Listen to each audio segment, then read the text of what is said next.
यह कहानी सच्ची घटना पर आधारित है। दक्षिण में गोदावरी नदी के किनारे एक कनकावटी नगरी थी। उस गांव में एक रामदास रहता था, जो कि जूते चप्पल बनाने और उनको ठीक करने का काम करता था।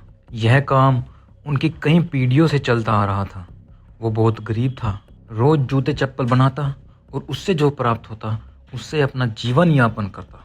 रामदास जी पूरे दिन काम करते करते शाम को सत्संग जाते। जहाँ कहीं भी सत्संग हो वह वहीं पहुंच जाते। इनका यही रोज का रूटीन था। भगवान की भक्ति भी नहीं करते थे। भक्ति के नाम पर बस कहते, हे हरि मैं जैसा तैसा तेरो। इसको पूरे दिन गाते रहते थे, काम करते करते गाते। और उनको किसी वेद या पूजा करने का कुछ भी तरीका नहीं आता था। एक बार क्या होता है, एक चोर मंडली किसी धनी भक्त के घर चोरी करने जाते हैं और वहां देखते हैं शालिग्राम भगवान, जो कि सोने की थाली में विराजमान हैं और एक सोने का छाता उनके ऊपर है। वे चोर उनको चुरा लेते हैं और बाजार में सोने के सामान को बेच देते हैं। अब उनके पास शालिग्राम भगवान का पत्थर रह जाता है। सोचते हैं इसका क्या करें। उनकी नज़र रामदास पर पड़ती है। वे सोचते हैं क्यों ना इसको यह पत्थर बेच दिया जाए। वो रामदास के पास जाते हैं और उसको कहते हैं, ये पत्थर देखो कितना चिकना है, यह तुम्हारे काम आएगा, तुम्हारे औजार की धार तेज करने में काम आएगा। इसके बदले तुम मुझे जूते दे दो और ये पत्थर ले लो। रामदास को अच्छा लगता है और वह चोर को उसके बदले जूते दे देता है। अब रामदास जी अपना काम करते और कहते रहते, हे हरि जैसा तैसा तेरो। शालिग्राम भगवान जी के पत्थर पर पैर रखकर उन अपने औजार की धार को तेज करते और कहते रहते, हे हरि जैसा तैसा तेरो।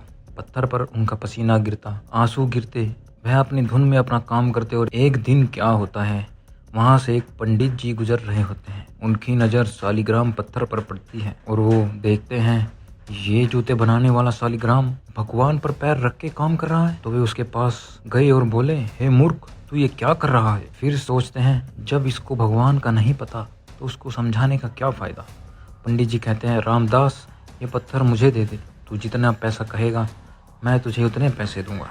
तो रामदास बिना कुछ सोचे समझे वो पत्थर उनको फ्री में मुफ्त में दे देते हैं। पंडित जी खुश हो जाते हैं और अपने घर जाके शालिग्राम भगवान को नहलाते हैं, वेद के अनुसार पूजा करते हैं, मंत्र पढ़ते हैं और उनकी सेवा करते हैं। एक हफ्ता बीतने के बाद पंडित जी के सपने में भगवान आते हैं और कहते हैं, मुझे उस जूते चप्पल वाले के पास ही छोड़ आओ। सुबह पंडित जी उठता है और भगवान को लेता है और असमंजस में चल देता है। सोचता है मैं तो भगवान की इतनी प्रार्थना करता हूँ, सेवा करता हूँ, फिर भी भगवान उसके पास जाना चाहते हैं। मुझसे क्या गलती होगी भगवान।